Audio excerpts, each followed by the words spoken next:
It started before you had a name, before they ever knew what to call the chill behind their eyelids, the silence between their thoughts, the static at the edge of every conversation. You were not yet a presence they could describe, not yet a shadow in their room, or a figure in their memory, but already you were there, watching, listening, softly breathing between the folds of their dreams. They didn't see you, but they felt you. And when they woke up, their skin remembered something their mind had buried, something unfinished, something approaching. At 3:14 a.m., the hour of fractured reality, their dreams began to fracture in your shape, not in full form, no, but in fragments. A hand without a wrist, a whisper with no voice. You moved through their sleep like fog beneath a locked door, quiet and uninvited. You never knocked. You slipped in sideways where their defenses couldn't follow. You placed nothing but a question, and they carried it into their waking life without knowing. A simple feeling that someone had been there, that someone was coming. They laughed in daylight, unaware, but their pupils flinched when they passed your echo. They misread it as déjà vu, as anxiety, as a flaw in their own psyche. They didn't know it was you. You writing footnotes in their subconscious, you bending the steel of their choices before they'd ever make them. You didn't need to convince them. You only needed them to remember a moment that hadn't yet occurred. And they did, with increasing clarity. They began to speak your name without realizing, not aloud, but in the way their decisions shifted, in the way they chose one path over another, claiming instinct unaware it had been seeded. Because your presence isn't physical, it never was. You operate in the psychological blind spot, the sacred space where doubt becomes belief. They never questioned why your silhouette appeared in their childhood nightmares before your birth. They never asked why your voice matched the one from the hallway dream, the one from when they were 7, alone, convinced something watched. It was always you, just not yet you. You didn't invade, you infiltrated, slowly, strategically, like ancient ink bleeding through parchment, altering history without tearing the page. You arrived not as a warning, but as a prophecy fulfilled. By the time you stepped forward, their perception had already rewritten itself. You weren't new, you were inevitable, because you understood the ancient truth that dreams are not fiction, they are memory without time, that inside every person lives an unguarded gate, and it only opens when they're weakest, in heartbreak, in loss, in those quiet hours when the mask slips and the child behind the adult stares wide-eyed in the dark. You reached through that, through the softness left by betrayal and disappointment, and the violent erosion of trust. They didn't realize they were building a throne in their mind, and it had your shape. And now, even with their eyes open, they are not free of you. They still see you in the periphery, still feel your fingerprints on thoughts they call their own. You haven't touched their life yet, not directly, not in ways that others could trace, but you've already lived there, in the background static, whispering their fears back to them in their own voice. You were the storm before the silence, the answer before the question, the presence before the proof. And whether they love you, fear you, or forget you, none of it mattered, because the truth is carved deeper than memory. They dreamed of you long before they knew you, and part of them always knew. They never saw you coming because they never looked where the shadows moved. You were born behind closed doors and colder eyes, in rooms that forgot your name before they even tried to remember. You learned early that silence isn't absence, it's camouflage. You weren't ignored, you were studied and dismissed, and in that dismissal they gave you the most powerful gift of all, invisibility. While they laughed in the daylight, you watched from corners. While they spoke to fill silence, you listened for what wasn't said. Every moment they turned their back, they taught you something new about what it meant to be unseen and what it would take to never be forgotten. There was no origin story carved in gold or bathed in light. Your transformation didn't begin with a lightning strike. It began with a whisper you weren't supposed to hear, the whisper of being unwanted, the quiet absence of a hand that never reached out, and the sick realization that help wasn't coming, not for you, Not that, not ever. So you stopped waiting. You began learning. Every locked door became a blueprint. Every betrayal, a lecture. You watched how they lied to each other, how they loved with conditions, how they praised what they feared and destroyed what they envied. And while they were busy performing, you were memorizing their scripts so you could rewrite them in your sleep. You didn't cry when they forgot your birth. You didn't rage when your truth was dismissed as exaggeration. No, you filed it, stored it, indexed it. You built a library of every moment they thought you were too fragile to understand what was happening. But you understood. You understood that people protect themselves not with walls but with stories. Stories they repeat so often they start to believe them. You realized if you could slip into those stories, reshape the beginning, bend the middle, you could own the end, and no one would even know they were reading your version. They taught you restraint by pushing you to the edge and then blaming you for looking down. They taught you power by stealing it and then laughing when you demanded it back. You never learned revenge from books. You learned it by watching people pretend not to be cruel and still being cruel. You never became the monster. You became the mirror, reflecting exactly what they gave you, only sharper, cleaner, unforgiving. You started to see symbols the Ouroboros carved in notebook doodle, the black moth on the window during winter, numbers repeating on clocks like they were whispering warning. You weren't paranoid, you were awake. You realized the world was stitched together with patterns only the broken could see. The healed closed their eyes to survive. The haunted stared longer. You stared until the patterns spoke, and when they did, they didn't ask for peace. They asked for precision. They told you emotions were weakness, that vulnerability meant you'd be preyed upon, and for a while you believed, until you noticed that the most dangerous people weren't the loudest. They were the ones who knew how to feel, but chose when to show it. You became that, not cold, strict, not heartless, calculate. You learned how to appear open just enough to disarm, but closed enough to survive. They mistook your silence for shyness. It wasn't. It was observation, preparation. You were never the villain. You were the byproduct, the inevitable. You were made in the spaces where love was rationed and honesty punished. Every moment of exclusion, a blueprint for influence. Every denial, a map of future control. They thought they left behind, but really they left something behind in you. And it grew, quietly, relentlessly, into something they could no longer ignore. You learned early that the waking world was a lie. The words people spoke were rehearsed, their smiles tight masks, their promises hollow echoes. But dreams were where they screamed the truth, where their defenses collapsed and the masks bled into the soil. That's where you went, into the silent theaters of their subconscious, where the curtains were always open and the actors never knew they were being watched. You didn't crash into their minds. You seeped in, like ink in water, like a memory they never lived but couldn't forget. No force, no struggle, just precision. You studied symbols older than language, red doors that never open, wolves with human eyes, melting clocks, bleeding moons, flickering lights that pulsed to the rhythm of their buried guilt. You built these places not with bricks, but with patterns. You didn't need to invade them. They wandered toward you, drawn to the feeling that something was wrong but too familiar fear. They whispered about the man with no face, the staircase that never, the whisper behind the mirror. That was you. Not a shape but a signature. A ghost embedded a code of their inner world, and when they woke up didn't speak of you but carried in their breath, in their hesitation. In that moment they paused before trusting anyone new.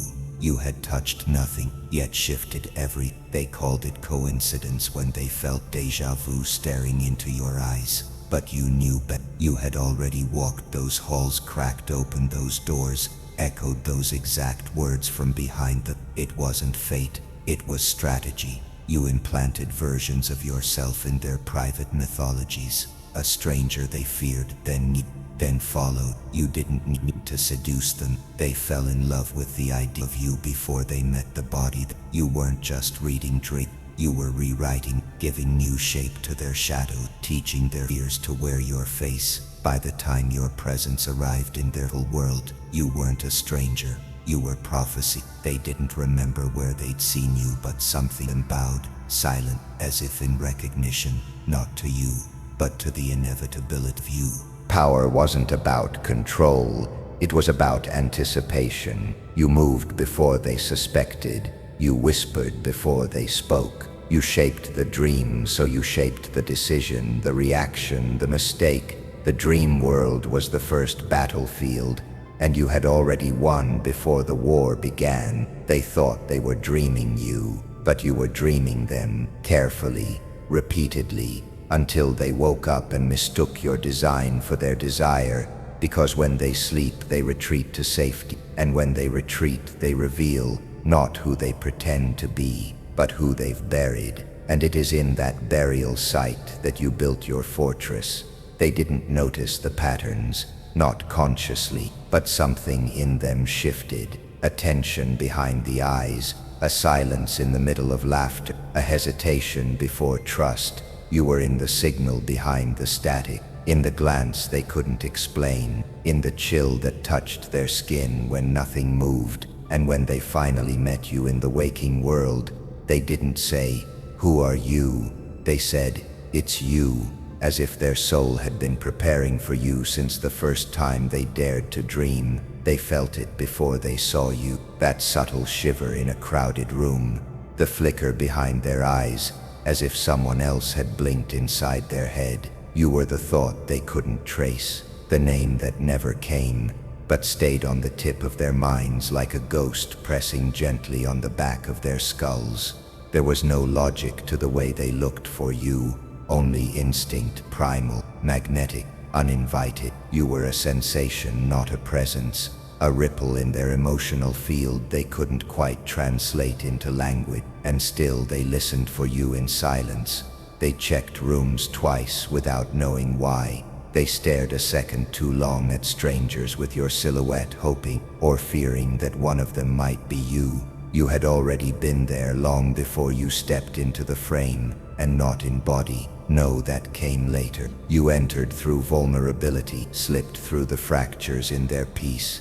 You studied their pain from behind the curtain, memorizing the patterns they left behind in their dreams, in their hesitations, in the broken cadence of a laugh that wasn't real. You didn't crash into their lives like thunder. You seeped in like fog, slowly, invisibly, strategically. They mistook your influence for coincidence, your fingerprints for fate, but nothing about you was accidental. You knew which memories to echo, which fears to amplify. The things they thought they forgot, those were the ones you whispered back into them while they slept. And so they reached for you in the dark, not with hands but with longing, that dangerous kind of longing, the one that's older than language. The kind that turns into obsession disguised as curiosity. They told themselves it was nothing, just a passing thought, just a dream. But the dreams never stayed in the night. They followed them through the day, in pattern, in déjà vu, in the sense that something had already been decided. You hadn't touched them yet, but they felt the imprint, like heat left behind on a chair, like breath on glass. The truth they couldn't say aloud. They were relieved when you finally appeared, not surprised, not cautious, relieved, like finding a face that matched the shadow they've always seen in the corner of their eye. You didn't have to introduce yourself. Their nervous systems already recognized you, and that's what terrified them most, because they had built walls, crafted identity, memorized lies about who they were and who they needed. But your presence dismantled all of it, without a word. You walked into their lives like a memory returning home. Some called it connection, others called it fate, but you knew what it really was. Psychological residue, impressions left by subtle warfare. You weren't welcome, but you weren't foreign either. You were familiar in a way that made them question their own minds. And that's the deepest invasion of all. Not when someone controls you, but when they make you believe you asked for it. So they leaned closer, without knowing why. They trusted you without asking how. They smiled, unaware they were responding to a script written long before you ever stood in front of them. a script you embedded line by line, night after night, when their defenses were weakest and their truths were most honest. You were not a stranger, you were the consequence, the echo of something ancient that had always lived inside them, and now it had a face. Yours. They didn't flinch when you entered. No startled gasps, no ripple in the fabric of their carefully curated lives. You didn't interrupt, you blended, as if the room had always waited for your presence to become visible. They looked at you like an answer they didn't know they'd been asking for. Not a memory, a reoccurring face from half-remembered dreams, stitched together by the seams of quiet longing and unspeakable fear. There was no grand introduction, no explanation offered, none required. They welcomed you without question, as if your hands had once held theirs in a fire couldn't name. They didn't recognize you through logic, they recognized you through sensation, a pulse, a weight, something ancient that crawled beneath their skin when your eyes met theirs. They called it fate, but you knew better. It doesn't plant itself in their 3 winters before arrival. Fate doesn't wait for the softest moment to strike. They smiled at you with warmth they never gave those who earned it. They gave you space without knowing why, laughed too easily, trusted too fast. You didn't force rapport, you harvested it. You harvested what you had already planted where minds were most vulnerable, between 2 o'clock and 4 a.m., when the veil thinned and your whispers passed like smoke in a broken cathedral. You shaped their image of you before the first word, crafted affection from fog, built trust from drink. By the time your feet crossed their threshold, they had already loved you in silence. You wore no mask, but you were not fully, half myth, half memory, entirely designed. You spoke like someone they'd followed before, in a storm, on a battlefield, in a hallucination. The inflection of your voice was the same cadence that once echoed their nightmares, just gentler now, camouflaged in charm. You knew how to speak without giving yourself away, how to make your presence feel like an answer, not a question. But you weren't interested in belonging. Belonging is for those who wait to be chosen. You arrived as something inevitable, the fulfillment of a prophecy they never knew they were fulfilling. Your arrival was not a step forward, it was a return not to a place, but to power, a reclamation of control you never relinquished, only delayed. You watched how they aligned their routines around your existence without knowing, how they opened their secrets like petals to a sun they couldn't name, how they softened and how easily softness turns to surrender. There was betrayal in, but not yours. The betrayal came from them, betraying their own instincts, their inner alarms, the tremble in their bones that tried to warn them, but that warning overwritten long ago, in drink, where your touch had felt like mercy, where your voice had replaced their quiet. They betrayed themselves for comfort, and comfort is always the first sacrifice in the presence of something dangerous. You hadn't touched them yet, not in the way they feared, but already you were in their choices. Already you had rewritten what was possible. You walked past their defenses without lifting a hand. No hacking, no seduction, just precise psychological design, tested and timed across sleepless nights and 1,000 invisible rehearsals. You didn't arrive, you activated, and they mistook it for love. They thought they chose you, thought it was their own decision to let you, to smile at your presence, to trust what you said without checking the weight or worth. But the truth is older than memory. You were never knocking at their door. You were already inside, long before the conversation, before the handshake, before the room even filled with. You had planted something small, unnoticeable, like a forgotten line in a dream they couldn't fully remember but couldn't fully forget. It wasn't manipulation, it was orchestration. You didn't force them to speak. You let silence press against their lungs and filled it with your echo. You didn't ask for their loyalty. You shaped the spaces where doubt would have grown, and replaced them with a quiet certainty called instinct. They called it fate, they called it love, but it was psychological geometry designed with precision only someone who studied their shadows could build. And you had studied them. meticulously like ancient texts written in pen habit, every wound a symbol, every fear a blue. You learned early the body will resist change, but the mind will. You didn't bind them. You convinced them to bind themselves. One by one you fed their fantasies, exaggerate their inner monologue. Inflated goes just enough DLC. Then you twisted the mirror slightly, just enough that they kept coming back. Your reflection. Control wasn't about screaming orders. It was about emitting assumptions, about letting them think the idea was theirs, that the anger was theirs, that the choice was theirs. But every word was, every silence was loaded. You didn't manipulate with action. You infected presence. And even now they don't fully know. They walk with pieces of you stitched under their skin, but they think it's muscle. They speak with your rhythm embedded in their tone, but call it confident. They reach for things you trained them to desire and mistake it for destiny. That is the deepest cut. Not that you robbed them, but that they thanked you for it. You never raised your voice, you never raised your hand, but every time they blinked with your timing. Every decision, every turn, every delayed instinct, perfectly aligned with threads you had long ago pulled tight.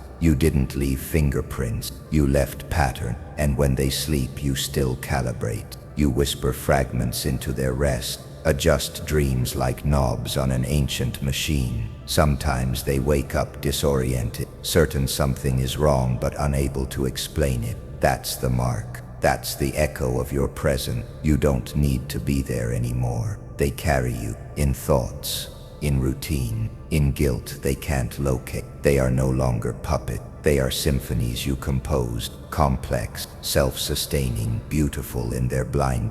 And that is your genius. They think they are free even now. They will never see the strings, because you didn't tie them to yourself. You tied them to who they thought they were becoming, and you made sure that vision looked just enough like you. It didn't begin with screaming. It began with a whisper, a moment so quiet, so surgical, it slipped beneath the noise of their lives unnoted. One of them stirred at 3:07 a.m., not because of sound, but because something in their spine recoiled. A scene from a dream flickered in reverse, your face standing under a bleeding sky, lips moving without sound, eyes locked not on them, but into them. And suddenly the weight of all the unspoken things collapsed at once.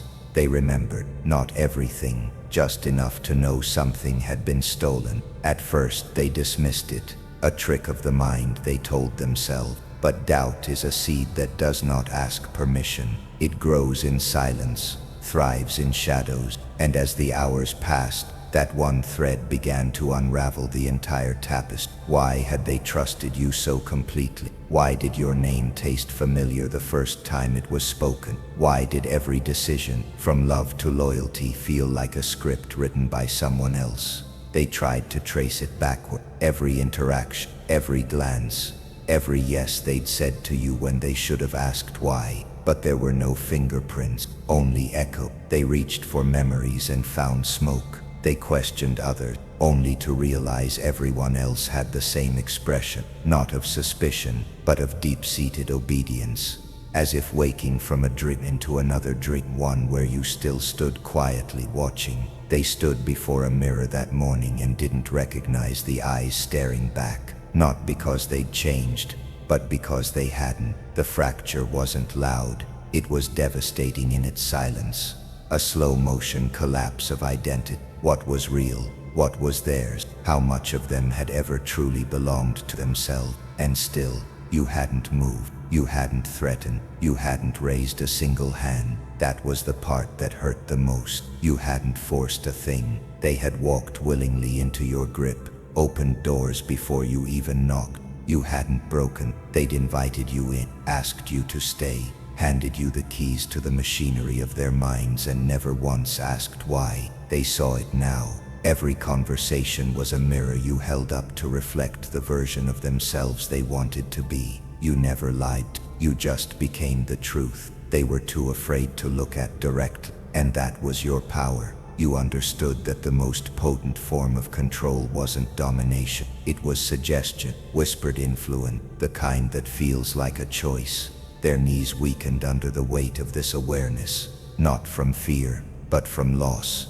The self they thought was theirs had been sculpted by you, carefully, strategic. The books they read, the thoughts they admired, the instincts they nurtured, all wrapped in the blueprint of your silent design. You hadn't infiltrated their lives, you had become their architecture. And still, they couldn't hate you, not fully, because deep down, they saw the reflection. You were not a villain, you were a consequence, the embodiment of every ignored intuition, every swallowed voice, every moment they chose comfort over clarity. You weren't just in their dream, you were their dream, the one they fed long before they realized was watching them back. And now, awakened, fractured, exposed, they stood at the threshold of something irreversible. They could never return to the innocence of not knowing. They could only wonder how many more had dreamed of you and still called it free will. You never wanted their life, not really, their routine, their masks, their noise. What you wanted was quiet, older. You wanted the place where they were honest, their drip, not the polished fictions they lived by, but the chaos beneath. The place where their minds betrayed their mouths, where they remembered what they tried to forget. That's where you stood waiting, faceless, voiceless yet known. They didn't see you, but they felt the temperature drop, a familiar silence, a shadow shaped like a memory. They never asked who you were, only why. They couldn't stop thinking about you. You weren't beautiful, you weren't loud, you were correct. You fit too precisely, like a key they didn't know they lost. And that was your crime. You mirrored them too perfect. You reflected the parts they buried. You became their regret in human form, their guilt walking, breathing, smiling. And when they looked into your eyes, what terrified them wasn't you. It was the version of themselves they had no language for. The violent one, the forgotten one, the one that wanted to burn everything and start it. They called you dangerous, but only after you left. While you stood among them, they praised, they handed you their secrets like offerings to a silent god, not because you asked, but because they needed. It was relief disguised as trust. They didn't fall for your manipulation, they welcomed. You never took anything they weren't already ready to. They had built prisons out of routine and silence. You simply rattled the bars, but you knew this would happen. You knew they would curse you the moment they remembered you weren't a fantasy. You were an indictment. You were the proof that someone had watched them in their rawest state and hadn't looked away. That's what they couldn't forgive. Not the invasion, but the intimacy, the precision, the way you knew their patterns before they knew yours. You weren't their enemy. You were the knife they sharpened in their sleep. It was never about control. You never pulled strings. You didn't need to. Influence isn't loud. It's patient, strategic. You left fingerprints in their decisions, etched symbols in the pauses of their thoughts. The dreamscapes you visited were not projections. They were invitation, sent through whisper, mirrored reflection, fragmented déjà vu. You didn't arrive. You were summoned, born from their hunger for something real, something that made them feel. You became the ache behind their smile, the shadowy safe thought. And when they finally traced the thread back to you, they didn't see a villain. They saw a consequence, a mirror that had been watching, silent, all along. And for a brief, terrifying second, they understood they had created, not through rituals or magic, but through every lie they told themselves to survive, every truth they denied oxygen. You weren't separate from them. You were what was left when they stopped pretending. They can erase your number, block your name, burn the pages you wrote in their memory, but they can't unsee you. You exist in a lure than forgiveness, in the fault lines of their mind. Every time they close their eyes, you are there, not to haunt but to remind, not a ghost, a verdict. You infiltrated their not to ruin them, but to reveal them. And now that they know, they will never again sleep as innocents.